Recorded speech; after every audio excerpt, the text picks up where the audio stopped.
Hello,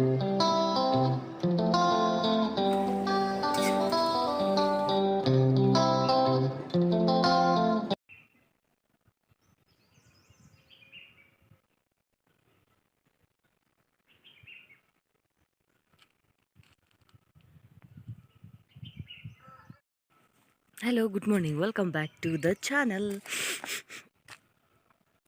अलिक मार्गीले सताउला सताउला गर्दैछ। धुलो बेसी भएर होला नि, अब धुलो पानी अब पर्न छोडिहाल्यो। एकदम त्यो रोडमा धुलो भएर गाडी कुदेको छ। अन्त त्यो धुलोले होला। सो सबैजनालाई स्वागत जनाउँदै म देवी बिष्ट याङ साउथ सिक्किमबाट। अहिले चाहिँ म यहाँ छतमा आएको कारण चाहिँ के हो भन्दा चाहिँ हिजो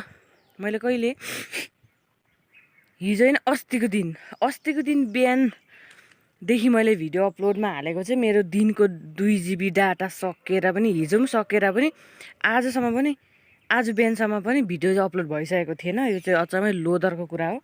रिस पो उठ्छ म त। अन्त अहिले चाहिँ 94 भइरहेको रहेछ, अपलोड भइसक्नु आँटेछ। त्यही भएर छतमा चाहिँ अलिक मजाले नेट चल्छ, त्यही भएर लिएर चाहिँ माथि छतमा आएको छु।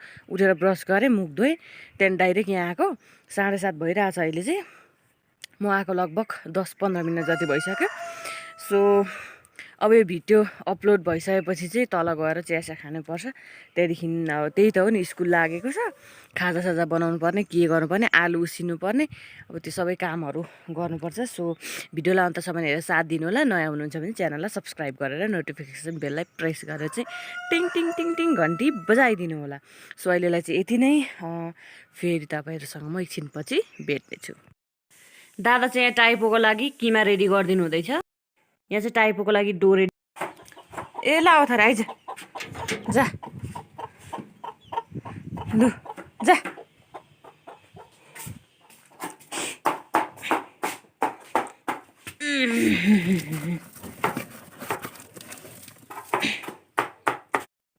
अहिले चाहिँ म यहाँ तिल भुट्दैछु अचारको लागि। यहाँ चाहिँ म आलु मिलाएर राख्दैछु, त्यो के भन्छ त्यो चटपटेको लागि उसिनेर रेडी पारेको थिएँ। अन्त सनक्कै राखेर लान्छु बाहिर दोकानमा।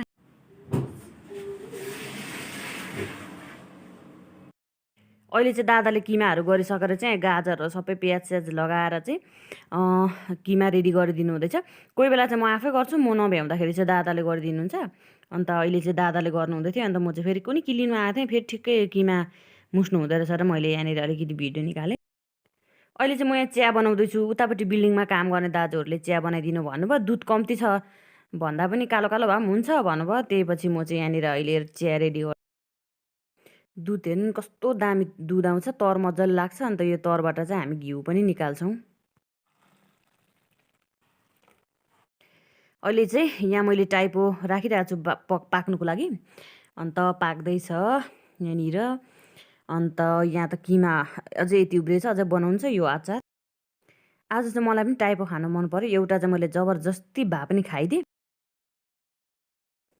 अहिले चाहिँ म बिहानदेखिको बेलुकासम्म भन्दाले 3:30-4 बजी जस्तो भएको थियो होला भाँडा धुँदैछु। किनभने अब त्यो खाजाहरू खाएको दिनभरिको बटुकाहरू प्लेटहरू एकैचोटि धुनु पऱ्यो नि त, मकटुहरू सबै। अन्त यता मात्रै हुँदैन, अझै अर्को बोल पनि थियो। यो पिङ्क कलरको बोलमा 2 बोल, लगभग 2 बोल पनि बेसी थियो होला भाँडा चाहिँ, सबै धोइसकेँ।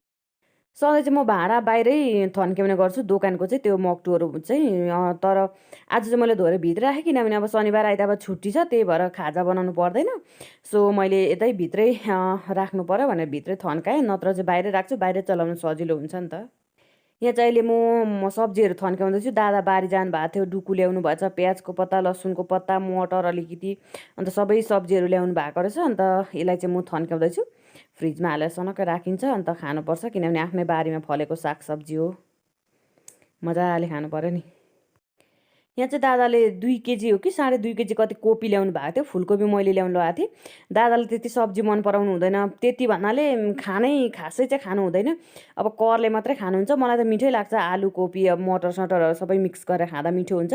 तर म चाहिँ यहाँनिर सब्जी खानु लागि अलिकति राख्छु। अन्त अरू चाहिँ अचार हाल्नु पऱ्यो भने अस्तिदेखि सोचिरहेको थिएँ, त्यही भएर ल्याउनु लगाएको। अहिले चाहिँ म यहाँ मजाले धुँदैछु, किनभने किराहरू हुन्छ नि त फुलकोपीको भित्रभित्र त, त्यही भएर चाहिँ सानो सानो टुक्रा गरेर धुँदैछु। धोइसकेपछि चाहिँ यहाँनिर मसिनो मसिनो टुक्रा गरेर काट्ने। अन्त त्यो के भन्छ गाजर पनि थियो, गाजरलाई पनि काट्ने। अलिकति धेरै थियो भने चाहिँ काट्थेँ, तर मैले टाइपो बनाउँदाखेरि किमामा सबै गाजरहरू लगाएको कारणले गर्दा चाहिँ गाजर चाहिँ एउटा र सानो मात्र थियो। अन्त त्यही भए पनि मिक्स गरेर बनाउनु पर्यो अचार भनेर म चाहिँ यहाँ ट्याक ट्याक ट्याक काट्दैछु। आफूलाई जस्तो सेप मनपर्छ त्यही अनुसारले आफ्नो गाजरलाई पनि काट्नु होला। मैले चाहिँ यहाँनिर लामो लामो गरेर काटेको छु। कोपी र गाजरलाई काटिसकेपछि मैले यसरी राखेँ। भोलि चाहिँ यसलाई मजाले घाममा सुकाएर अचार लाउँछु। Good morning. हिजो बेलुका त म त यस्तो सुतेछु कि थाकेर कुम्भकर्ण जस्तो भिडियो सिडियो केही बनाएर हतार पतार खाना बनाएर खाएर चाहिँ ख्यार ख्यार गएको। अहिले फेरि चिया खाएर त्यता गरेर त्यो हिजो काटेको त्यो गाजर कोपीहरू माथि सुकाएँ। अन्त यहाँनिर चाहिँ किनामा आज चाहिँ किनामाको झोल पकाउँछु। अन्त बेलुकाको डुकुको सब्जी पनि अलिकति छ, छुर्पीको चटनी पनि अलिकति छ। के सब्जी पकाउँ एउटा? सब्जी जति छ कि तर के खाउँ भयो। हेर्छु अब के खानुपर्छ। सब्जी के पकाउँ मैले चाहिँ आलुदम पकाएँ र यहाँ चाहिँ किनामाको झोल बनाउनलाई किनामा पकाउँदैछु। अहिले चाहिँ म कोपीहरू सुकाउनु लागि छतमा आएको छु।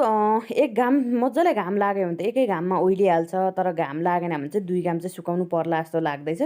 तर यहाँनिर त गाजर त अलिअलि ओइलि पनि रहेको थियो। अर्को यो चाहिँ हो के भन्छ सौँफ पनि काटेर सुकाएको।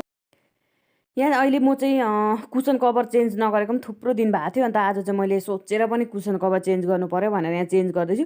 दादा चाहिँ आएर यहाँ नाचेको गीत बजिरहेको थियो। गीत भन्नाले भजन बजिरहेको थियो, आरती बजिरहेको थियो। अन्त यो बिहान एकदमै बिहानको समय हो।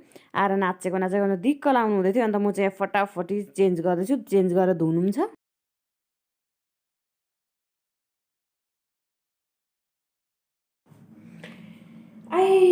आज सन्डे स्कुल पनि छुट्टी।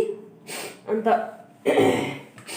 सबै घर सनाक्सिनी पुसपास पारेर नुहाइधुवाइ गरिसकेँ। म चाहिँ नुहाएर चाहिँ यतिकै पारिरहेको छु। म चाहिँ अहिले अचार लाउनु आँटेको नि त। हिजो त्यो कोपीहरू काटेर सुकाएको थिएँ नि, त्यसको कोपी अदुवा लसुन, अन्त कोपी अदुवा लसुन 1-2वटा खोर्सानी र त्यो गाजर त्यतिको चाहिँ अचार लाउँदैछु म। अन्त यहाँ अब तोरी र जिरा भुट्नु पऱ्यो, हल्का भुट्नु पऱ्यो। उयो के भन्छ धनियाँ, त्यो दाना धनियाँ हुन्छ नि, त्यो हाल्दा पनि हुन्छ। मेरोमा दाना धनियाँ छैन। जति आफ्नो घरमा सामग्री छ त्यतिबाटै बनाउने होइन। त्यतिको लागि चाहिँ अब के बजार गइबस्नु भनेर चाहिँ म चाहिँ यहाँनिर अब मसला बनाउँदैछु अचार हाल्नुको लागि। अचार बनाउनलाई यहाँ मैले चाहिँ कालो तोरी र जिरा हालेर चाहिँ भुट्दैछु। यसलाई बेसी कालो चाहिँ नबनाउनु होला, फेरि एकदमै तितो हुन्छ। र मैले सेलाउन राखिसकेको छु। यहाँनिर मैले फेरि मिक्सीमा पिठो यहाँनिर मैले मस्टर्ड ओइल भनेपछि परमात्मालाई एकदमै खानु राखिसकेको छु। अब यो त मेरो भइहाल्यो, हेर्दै त चाल पाइहाल्नु भयो तपाईँहरूले होइन। तेल खारिसकेपछि चाहिँ यहाँनिर मैले यो मसला जुन चाहिँ मैले कुटेर राखेको थिएँ त्यसलाई हालेर हल्का एकछिन भुटिसकेपछि चाहिँ यो अघि काटेको अदुवा लसुन र खोर्सानीलाई हल्का फ्राई गरिसकेपछि चाहिँ अन्त अब यसो झाँक चाहिँ निस्किँदैछ यसको। त्यसमाथिबाट राख्ने मैले चाहिँ मेजरमेन्ट कुनै मेजरमेन्टको हिसाबले लिएको छुइनँ। अलिकति तिखालाल, अलिकति हल्दी पाउडर, नुन स्वादअनुसार राखेर चाहिँ एकैछिन सोइसो चलाउने। र अब यो पाकिसकेको छ। पाकिसक्यो भन्नाले मसलाहरू फिटिसक्यो यसमा। र यहाँनिर हाल्दैछु म गाजर एकदमै कम्ती थियो तर पनि हालेँ मैले। कोपी पनि हालेर यसलाई चाहिँ एकदमै मजाले मिक्स गर्नुपर्छ। सिम्पल तरिकाले नै बनाउँछु म चाहिँ अचारहरू। यसरी कराईमा सबै मसलाहरू हालिसकेपछि चाहिँ एकदम मजाले चलाएर यसलाई 3-4 मिनट 4-5 लगभग मैले 5 मिनट जति यसलाई पकाएँ होला। पकाइसकेपछि एकदम सफ्ट भएको थियो। त्यसपछि चाहिँ यसलाई चाहिँ म लास्टमा चाहिँ के हाल्ने भन्दाखेरि चाहिँ यो जब ग्यास अफ हुन्छ त्यसपछि चाहिँ सिरका माने भेनिगर, तपाईँहरूकोमा भेनिगर छ भने हाल्नु होला। किनभने यसले एकदमै स्वादिलो बनाउँछ अचार पनि, र धेरै लामो समयसम्म पनि अचार चाहिँ बिग्रिँदैन। सो यसलाई चाहिँ मैले यहाँ हालेको छु भेनिगरलाई। अचार चाहिँ अहिले एकदमै मजाले सेलाएको छ। अब चाहिँ यसलाई म टक्क बोतलमा भर्छु। अचार चाहिँ सेलाइसकेको छ र म यसलाई फटाफटी बोतलमा भर्छु र यसलाई 1-2 घाम सुकाउनुपर्छ। हप्ता 10 दिनदेखि खानको लागि रेडी हुन्छ अचार पनि। मैले पनि बनाउनु त फर्स्ट टाइम बनाएको, र पनि ट्राई पनि गर्नु होला तपाईँहरू पनि। म पनि ट्राई गर्दैछु कस्तो हुने हो। यहाँ सोरसार यहाँ अब हेर्नुहोस् न, रलपर पनि कहाँ छोड्नु भएर होइन, तेल मसलाहरू गएको छ। ठ्याक्क सोरसार पारेर हाल्नु। अचार चाहिँ अलिकति कम्ती नै भयो बोतलभन्दा। यहाँ तल कस्तो राम्रो देखिरहेको छ होइन। तर ऊ माथि त भर्यो नि, तर पनि केही हुँदैन, बिग्रिने होइन, खाइन्छ नै 1-2 दिनबाट। ल अब चाहिँ बोतलमा मेरो खाउँ खाउँ लाग्दो मकमक बास्ना आइरहेको थियो। कस्तो खाउँ लाग्यो मलाई त, मुखभरि थुकाएको नि हौ, रालै चुवाएँ मैले त। है तेरिका चोखे चाहिँ नलाग्यो। अचार पनि रेडी भयो। अब त जाडो पनि हुन थाल्यो, हातमा काँडा पनि पलाउन थाल्यो। अब केस पनि फुकाल्छु। अब चाहिँ अचारमा केसेस पस्दैन, अब लगाइसकिहालेँ। स्वेटर लाइन्छ, केस पनि सुकाइन्छ। कस्तो बाहिर त पानी छिटाएर छेट पानी छिटाएर चाहिँ कस्तो चिसो मौसम भइरहेछ। म चाहिँ भित्र छु, यहाँनिर पानी तताउँदैछु म। मेरो बोइलर बिग्रियो नि त, त्यो सानो जग थियो केटल, इलेक्ट्रिक केटल, त्यो बिग्रिरहेछ। यहाँ चाहिँ दाल, पहेँली दाल बसाएको बेलुकाको लागि। अन्त पानी खानु पऱ्यो भनेर चाहिँ, पानी पिउनु खानु त के भन्नु पऱ्यो भनेर चाहिँ, अन्त दादा ड्युटी जानुभयो। 5 बज्नु आँटेछ, अहिले भर्खर निक्लिनु भएको, 5 मिनट अगाडि जानुभएको होला।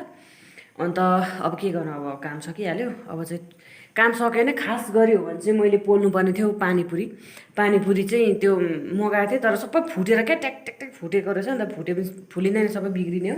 त्यसलाई चाहिँ मैले एक्सचेन्ज गर्नु पठाइरहेको छु। अब त्यो भएर ल्याउनुहुन्छ, अब त्यो भोलि साह्रै हुन्छ जस्तो लागेन।